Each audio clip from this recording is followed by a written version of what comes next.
जगन्नाथपुरी मंदिर का रहस्य। ऐसा माना जाता है कि सतयुग में इंद्रदुम्न नाम के एक वैष्णव राजा रहते थे, जिनका राज्य अवंती से मालवा तक फैला हुआ था, जिसकी राजधानी अवंती थी, जो वर्तमान में आंध्र प्रदेश और राजस्थान है। भगवान विष्णु के भक्त होने के कारण हमेशा उनकी एक झलक पाने के लिए उत्सुक रहते थे। एक दिन एक यात्रा करने वाले भिक्षु उनके महल में आ पहुंचे। उन्होंने उग्रदेश यानी उड़ीसा के बारे में बताते हुए कहा कि विश्ववसु नाम का एक सबर आदिवासी सरदार एक गुप्त गुफा में नीलमाधव के रूप में भगवान विष्णु की पूजा करते हैं। वे इसके बारे में सटीक स्थान या अन्य जानकारी नहीं दे सके, लेकिन राजा इंद्रदुम्न भगवान विष्णु को देखने के लिए बेचैन हो गए। तब वह उग्रदेश का पता लगाने और विश्ववसु को खोजने की उत्सुकता हुई। उन्होंने महल के मुख्य पुजारी के भाई विद्यापति को आदेश दिया कि वह नीलमाधव की खोज करें। विद्यापति, जो पहले ही कई देशों की यात्रा कर चुके थे, उन्होंने राजा के आदेशानुसार उग्रदेश की तलाश में निकल पड़े। विद्यापति बड़ी लंबी यात्रा के बाद उग्रदेश में पहुंचे। वह वहां के सबर सरदार विश्ववसु से मिले। उन्होंने अपनी पहचान और उद्देश्य को छुपाते हुए उससे दोस्ती कर ली। वहां रहते हुए उनकी मुलाकात विश्ववसु की सुंदर युवा बेटी ललिता से हुई। जल्दी से उन्हें प्यार हो गया। फिर उन्होंने गुपचुप तरीके से शादी कर ली। इसके बाद विद्यापति कुछ दिन अपने ससुराल में रहे। उन्होंने ससुराल में रहते हुए देखा कि विश्ववसु आधी रात को बाहर जा रहे थे, फिर अगले दिन लौट रहे थे। उनके शरीर से चंदन और कस्तूरी की मीठी सुगंध निकल रही थी।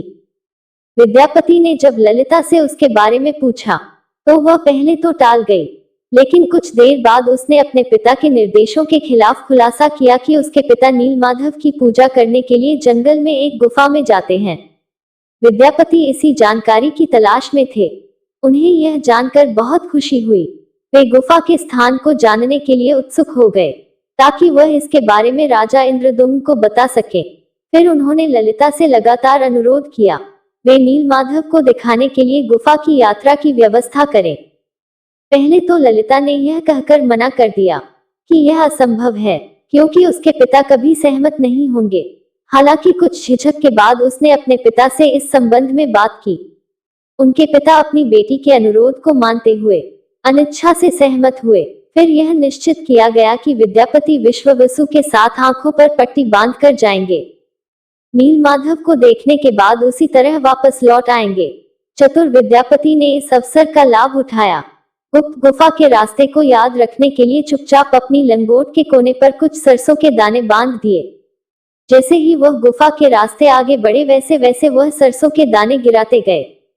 वहां पहुंचकर जब विद्यापति ने नीलमाधव को देखा तो विद्यापति की आंखें खुशी से चमक उठी। उनका लक्ष्य और उद्देश्य पूरा हो गया था। नीलमाधव की आराधना में कुछ समय लगाकर वह लौट गए। कुछ समय बाद ललिता से विदा लेते हुए जल्दी वापस लौटने का वादा किया। इसके बाद विद्यापति अवंती वापस लौट आए।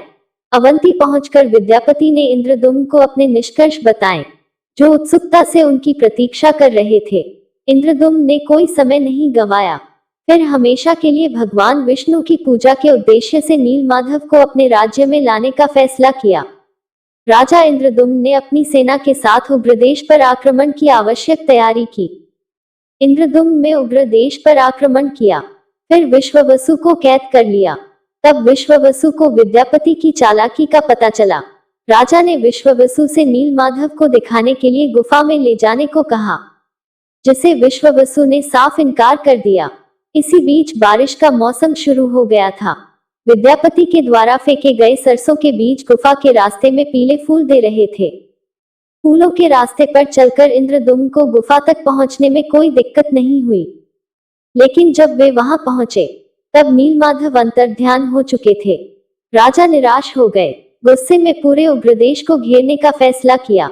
अचानक एक तेज सूक्ष्म आवाज आई, हे राजन, आपने मेरे प्रबल भक्त विश्ववसु को कैद करके घोर अपराध किया है। इस संसार में मैं तुम्हें नीलमाधव के रूप में दर्शन नहीं दूंगा। विश्वावसु को तुरंत रिहा करो। इंद्रदुम्न निराश और मायूस थे, क्योंकि वह भगवान विष्णु को नीलमाधव के रूप में नहीं देख सकते थे। हालांकि दिव्य आदेश का पालन करते हुए उन्होंने विश्ववसु को रिहा कर दिया। फिर खाना पीना छोड़कर भगवान विष्णु के ध्यान में लग गए। दूसरी तरफ भगवान कृष्ण ने एक महान जल प्रलय के माध्यम से यदुवंश का अंत किया। अब भगवान कृष्ण के लिए सांसारिक दुनिया को छोड़ने और द्वापर युग का अंत करने का समय आ गया था। इस प्रक्रिया में वह द्वारका के पास के जंगलों में भटक रहे थे, जब जारासव नाम के एक आदिवासी शिकारी ने उन्हें अनजाने में हिरण समझकर अपने तीर से मारा। जब जारा को अपनी गलती के बारे में पता चला तो वह रोने लगा। उसने भगवान कृष्ण से क्षमा करने के लिए कहा। भगवान कृष्ण ने उन्हें सांत्वना देते हुए कहा, यह घटना उनके अवतार को समाप्त करने के लिए पूर्व निर्धारित थी। भगवान कृष्ण ने जारा को अपने शरीर को जलाने और राख को रात को समुद्र में विसर्जित करने के लिए कहा, लेकिन जारा उनके शरीर को पूरी तरह से जला नहीं सका। कहा जाता है कि इस आग में उनका दिल व नाभि का भाग जला नहीं था। हालांकि जैसा आदेश दिया गया था, उसने कृष्ण के अवशेषों को समुद्र में विसर्जित कर दिया, जो बाद में एक दिव्य लकड़ी के रूप में तैरते हुए पुरी के समुद्र तट पर पहुंचा। जब इंद्रदुम्न ध्यान में थे, तब भगवान विष्णु उनके सपने में प्रकट हुए। उन्हें उल्लेख किया कि वह बाकुमम माडव पुरी के पास के एक माडव में लकड़ी के दारू के रूप में समुद्र में तैरते हुए आएंगे। उसमें से अपने स्वयं का रूप और छवि बनाएंगे। इंद्रदुम्न जैसे ही जागे तो वे बाकुमम माडव पहुंचे। शुभ संकेत के साथ इंद्रदुम्न को पवित्र लकड़ी का दारू दिखाई दिया। वे उसे विश्ववसु की सहायता से महल के पास एक मंच पर ले आए। भगवान विष्णु की मूर्ति को तराशने के लिए कई अनुभवी बढ़ाई और मूर्तिकार को लगाया गया, लेकिन कोई भी भगवान विष्णु की छवि को तराश नहीं पाया। राजा इंद्रदुम्न चिंतित थे कि कैसे भगवान विष्णु को आकार दिया जाए।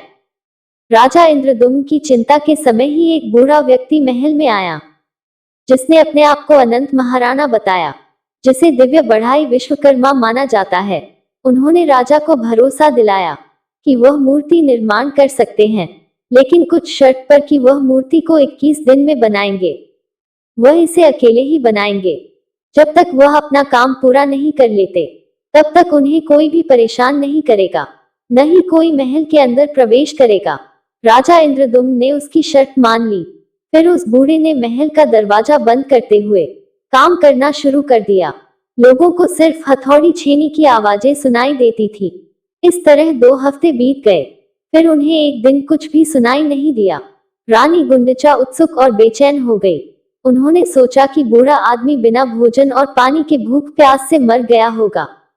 रानी ने इंद्रदुम्न से उस बूढ़े व्यक्ति को बचाने का आग्रह किया। इंद्रदुम्न ने अपनी इच्छा के विपरीत दरवाजा तोड़ दिया। जब राजा ने अंदर प्रवेश किया तो देखा कि बूढ़ा कारीगर गायब हो गया था, जो अपने पीछे आधी बनी 3 मूर्तियां छोड़ गया है। इंद्रदुम्न ने वादा तोड़ने के अपने कृत्य के लिए पश्चाताप किया, फिर अपने जीवन को समाप्त करने के बारे में सोचा। तभी एक सूक्ष्म आवाज ने घोषणा की, हे राजन, आपने अपना वादा तोड़ दिया है, समय से पहले दरवाजा खोल दिया है। अफसोस न करें, अब मैं स्वयं को इसी रूप में भक्तों के सामने प्रकट करूंगा। मेरी यथाविधि स्थापना करो और पूजा करना शुरू करो। परम भगवान विष्णु के आश्वासन पर इंद्रदुम्न ने नीलाचल पर्वत पर एक भव्य मंदिर का निर्माण कार्य शुरू किया। मंदिर के अभिषेक और जगन्नाथ जी की स्थापना के लिए वह अपनी रानी गुंडचा के साथ ब्रह्मलोक गए। उन्होंने भगवान ब्रह्मा को आमंत्रित किया। जब इंद्रदेव और गुंडचा ब्रह्मलोक पहुंचे तो भगवान ब्रह्मा गहरे ध्यान में थे। ऐसा कहा जाता है कि ब्रह्मलोक में एक दिन मृत्युलोक के 1 युग यानी मिलियन वर्ष के बराबर होता है। उन्होंने तब तक प्रतीक्षा की जब तक भगवान ब्रह्मा ने अपना ध्यान समाप्त नहीं किया। फिर उन्होंने भगवान ब्रह्मा से मंदिर को पवित्र करने और जगन्नाथ की स्थापना करने का अनुरोध किया। भगवान ब्रह्मा ने निमंत्रण स्वीकार किया। वे उनके साथ नीलाचल गए। जब वह लौटे तब तक 1 युग बीत चुका था। इस लंबी अवधि के दौरान इंद्रदुम्न के द्वारा निर्मित मंदिर रेत से ढका हुआ था। एक नया पौराणिक राजा काला माधव उसके राज्य पर शासन कर रहे थे। एक दिन जब काला माधव अपने घोड़े पर यात्रा कर रहे थे, तब घोड़े का खुर मंदिर के शिखर से टकरा गया। उसने उस जगह की खुदाई करवाई, फिर मंदिर का पुनरुद्धार किया। दूसरी तरफ जब इंद्रदुम्न भगवान ब्रह्मा के साथ वापस लौटे, तब उन्होंने काला माधव को अपने राज्य पर शासन करते और मंदिर के मालिक के रूप में दावा करते हुए पाया।